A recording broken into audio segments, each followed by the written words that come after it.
When it comes to sex ed, you can get all kinds of people with their pennies in a knot. Take, for example, the discussion going on in Helena, Montana. Well, it was the media that picked up on it was a little bit far right of column. Your Fox News, your Free Republic, and such like that. So I decided to do some fact-checking just to see whether or not these guys were blowing things out of proportion. But in doing so, it occurred to me that their biggest issue lies not in what we're teaching the kids, but a far greater issue, a fear of sex. Sex as something that must be controlled.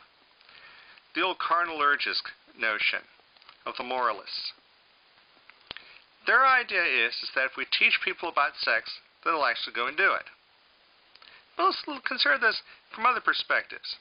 When I was in high school, we had drug education, so we wouldn't take drugs.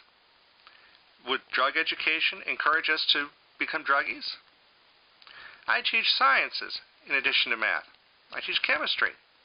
Should I be careful in teaching chemistry for fear that my students will blow themselves up? Or about with biology?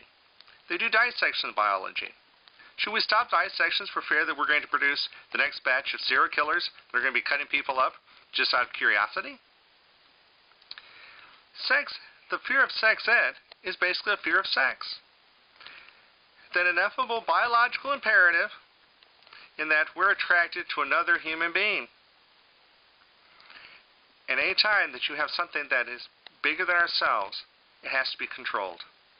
And that's what drives the moralists in terms of their fear of sex. Because it's something that they cannot control. They do their best to control it, but it's not something that they can control. For that matter, do they need to control? So long as you're not harming another person or interfering with another person's rights, what difference does it make? They're worried that knowledge is power, and it's a type of power that they cannot control.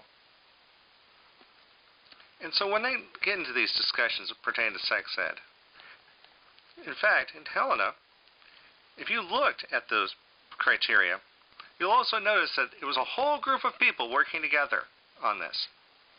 People from departments of health, classroom teachers, even the state's own educational standards come into play. You see, Helena didn't necessarily, may have just fleshed it out, but the health standards existed statewide.